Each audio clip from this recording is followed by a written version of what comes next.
रोजच्या वापरामध्ये कोणती ब्रा कुठं वापरायची आणि त्याचा वापर काय होतो, चला झटपट बघूया अशा 7 महत्वाच्या ब्रा.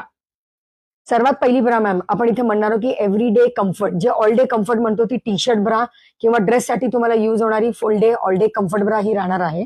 नेक्स्ट ब्रा आहे ती आपल्याला युज करण्यासाठी त्याला म्हणतो आम्ही मिनिमायझर, जी वन साईज तुम्हाला मिनिमाइज करणार आहे ती मिनिमायझर आहे.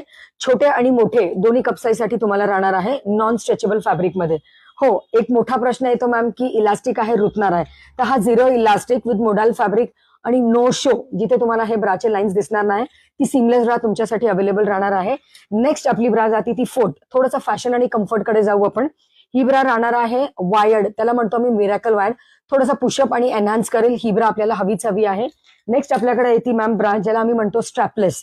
तर स्ट्रॅपलेस मध्ये पण आपण इथे विथ स्ट्रॅप आणि विदाउट स्ट्रॅप आणि हाय कव्हरेज ब्रा म्हणजे फुल कव्हर तुम्हाला ब्रा इथे मिळणार आहे.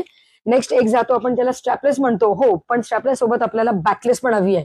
तर कॉटन बेल्ट मागचा आणि हा बेल्ट आणि विथ ट्रान्सपरंट बेल्ट यानी की बॅकलेस विथ स्ट्रॅपलेस ही ब्रा आपल्याला नक्कीच हवी, की जी आपल्याला इव्हनिंग गाऊन्स जे बॅकलेस गाऊन्स असेल त्याच्यासाठी युज होणार आहे.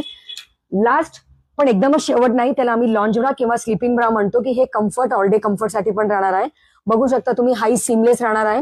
हा नो शो पॅटर्न राहणार आहे तुमच्या ऑल डे कम्फर्टसाठी. सोडून 2 ब्रा अशी असणार आहे की मॅरेज साठी राहणार आहे. ते मॅरेज मटेरियल म्हणू शकतो की तुम्हाला पॅडेड आणि नॉन पॅडेड लेसी ब्राज मिळणार आहे. वॉर्डरोब मध्ये नाही, पण हे लागणारे वस्तू आहे की पॅडेड आणि नॉन पॅडेड मॅटर्निटी ब्रा ज्याला आम्ही फिडिंग ब्रा ही म्हणतोय.